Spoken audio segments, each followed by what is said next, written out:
2000 سال پیچھے چلے جائیں، فرعون دنیا کا واحد انسان ہے جس نے کہا انا ربکم الاعلی، میں سب سے بڑا رب ہوں، اور اپنے آپ کے رب ہونے کا دعویٰ انسانوں میں صرف فرعون کا ہے۔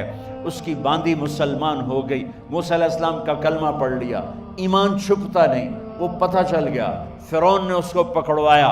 اس کی 2 بچیاں، ایک دودھ پیتی ایک ساتھ چلتی، اور اس نے اپنے دربار میں کڑاہ میں تیل ڈلوایا، نیچے آگ لگوائی، تیل ابلنے لگا۔ جب وہ پوری طاقت سے ابلنے لگا تو اس نے فرعون نے اس عورت سے، اس باندی سے کہا یہ آگ تیرے سامنے ہے، جلتا ہوا تیل، موسیٰ کے رب کو مانے گی تو پہلے تیری بچیوں کو جلاؤں گا پھر تجھے جلاؤں گا، اور اگر مجھے رب مانے گی تو تیرے گھر کو سونے چاندی سے بنا دوں گا، تیرے گھر کو سونے چاندی سے بھر دوں گا۔ اللہ کا پا لینا یہ میری آپ سب کی معراج ہے، اور اللہ کو کھو دینا میرے آپ سب کے لیے ہلاکت اور تباہی ہے۔ سنو سنو، اس نے کیا کہا؟ اللہ نے اپنی محبت کو ماں سے تشبیہ دی ہے، باپ سے نہیں دی، اور چھوٹا بچہ زیادہ ممتا کو لیتا ہے۔ وہ کہنے لگی فرعون یہ تو میری 2 ہیں، میری 100 ہوتی تو اللہ کے نام پہ آج میں قربان کر دیتی۔ فَقْضِ مَا أَنْتَ قَاضٍ، کر جو تجھے کرنا ہے۔ تو پاگل ہو گیا، غصے میں کہنے لگا اس کی بڑی بیٹی کو ڈال دو۔ تو انہوں نے اس کو یوں ٹانگوں سے پکڑا، اور وہ چیختی چلاتی ہوئی تھی۔ ماں کا ایک بول اس کی جان بچا سکتا تھا، اور پھر گھر جا کے توبہ کر لیتی۔ وہ کہتی اللہ مجھے معاف کر دے، میں نے کلمہ کفر کہا۔ اس کو ٹانگوں سے پکڑا ہوا ہے، اس کے ہاتھ نیچے جھول رہے ہیں، اور وہ اماں بھی کہہ رہی کہ مجھے بچا لو۔ ماں نے اپنی آنکھوں سے بچی کو تیل میں یوں ڈوبتے دیکھا، اور پھر وہ ابھری جیسے مچھلی تلنے کے لیے، جیسے مچھلی تلی جاتی تو باہر آ جاتی، اوپر آ جاتی، تو وہ ایسے بلبلے اٹھ رہے تھے۔ وہ ایک ہی لمحے میں اس کی تو جان گئی، ایک آنسو کا قطرہ اس نے نہیں نکلنے دیا اپنی آنکھوں سے، اور اپنے دل کو جب مضبوط کیا تو میرے رب کی غیرت، میرے رب کی رحمت محبت حرکت میں آئی۔ اللہ نے ماں کی آنکھوں سے پردہ ہٹا دیا، اور ماں نے اپنی بیٹی کی روح کو نکلتے دیکھا، اور وہ کہہ رہی ہے اصبری یا فإن لک من الأجر کذا وکذا۔ ماں جی ڈرنا نہیں، صبر کرو، جنت تیار ہے، جنت تیار ہے، بشرو۔ معصوم بچی کو تو پتہ بھی نہیں تھا کہ کیا ہونے والا ہے، اس کو پکڑ کے یوں ڈالا، اس کی تو آہ بھی نہ نکلی، اور وہ مچھلی کی طرح تلی گئی۔ اب پھر ماں کا کلیجہ پھٹا، اللہ نے پھر آنکھوں سے پردہ ہٹایا، اور انہیں اپنی بچی کی روح کو نکلتے دیکھا، اور وہ کہہ رہی اصبری یا فإن لک من الأجر کذا وکذا۔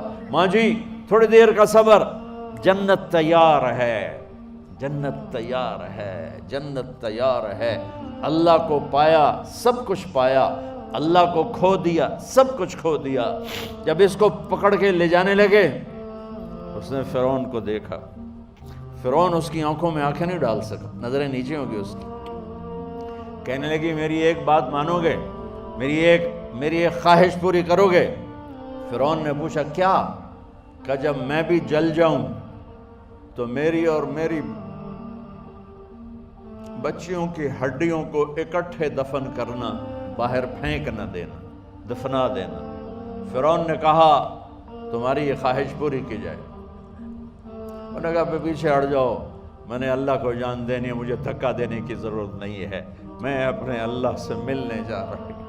سبحان اللہ، جب اللہ مطلوب ہوتا ہے تو موت محبوب بن جاتی، جب اللہ کی نافرمانی ہوتی ہے تو موت سے نفرت ہو جاتی ہے، مرنا عذاب نظر آتا ہے۔ وہ چھلانگ مار گئی، اللہ اکبر کا نعرہ لگاتی ہوئی، ہڈیاں ادھڑ گئیں، گوشت ادھڑ گیا، ہڈیاں باقی رہ گئیں۔ فرعون نے کہا ایک ہی جگہ ڈال دو، سب کو دفن کر دو۔ دفن 2000 سال کے بعد، بچوں بچیوں 2000 سال کے بعد، موسیٰ علیہ السلام کے 2000 سال کے بعد جناب رسول اللہ صلی اللہ علیہ وسلم دنیا میں تشریف لائے۔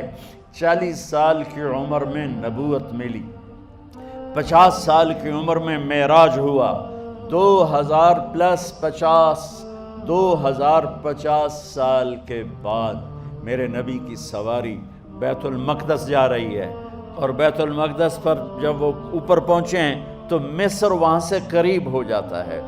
جب وہ اترنے لگے تو میرے نبی نے کہا جبریل جنت کی خوشبو آ رہی ہے، جبریل جنت کی خوشبو آ رہی ہے، کہاں سے آ رہی ہے؟ ابھی تو جنت اوپر ہے، ابھی تو اوپر جانا ہے، تو یہ زمین سے جنت کی خوشبو کیا آ رہی ہے؟ تو جبریل نے عرض کی یا رسول اللہ، فرعون کی ایک باندی تھی جو اللہ سے سودا کر گئی جان کا اور اپنی بچیوں کا، اس کی بچیوں کی ہڈیوں کو جہاں دفن کیا گیا ہے، یہ خوشبو جس دن انہیں دفن کیا تھا اس دن سے لے کر آج تک یہ خوشبو آ رہی ہے، اور یہ قیامت تک آتی رہے گی۔ اللہ اپنے نام پہ قربان ہونے والوں کی یوں قیمت لگاتا ہے، پہلے اپنی منزل طے کرو، پہلے اپنی منزل طے کرو، پہلے اپنی منزل طے کرو کہ مجھے اپنی زندگی کی سے لینا کیا ہے، مجھے اللہ کو پانا ہے، مجھے اللہ کو پانا ہے۔ میں نے اللہ کی قسم، اگر اللہ راضی ہے تو پھر موت سے بڑھ کر کوئی تحفہ نہیں، اس سے بڑھ کر کوئی خوبصورت پیغام نہیں، اور اگر اللہ ناراض ہے تو موت سے خوفناک کوئی پیغام نہیں۔